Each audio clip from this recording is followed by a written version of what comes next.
রোববার জাতীয় কবি কাজী নজরুল ইসলামের ১২৬তম জন্মবার্ষিকী জাতীয় পর্যায়ে উদযাপিত হবে কুমিল্লায়।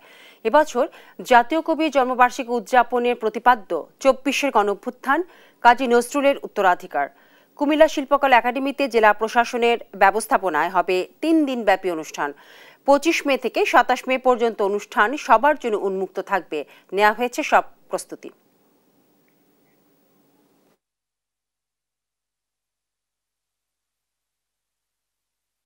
উদ্বোধনী অনুষ্ঠান এবং সমাপনী অনুষ্ঠান অর্থাৎ ২৫শে মে এবং ২৭শে মের যে উদ্বোধনী অনুষ্ঠান এবং সমাপনী অনুষ্ঠান দুটি আমাদের কুমিল্লা জেলা শিল্পকলা একাডেমির অডিটোরিয়ামে হবেন এবং ২৬শে মের অনুষ্ঠানটি আমাদের কুমিল্লায় জেলার মুরাদনগর উপজেলার দৌলতপুরে আমাদের দ্বিতীয় দিনের অনুষ্ঠানটি আয়োজিত হবে এবং এই লক্ষ্যে আমরা আলোচনা সভা এবং সাংস্কৃতিক অনুষ্ঠান, বর্ণাঢ্য সাংস্কৃতিক অনুষ্ঠানের আয়োজন করতে যাচ্ছি।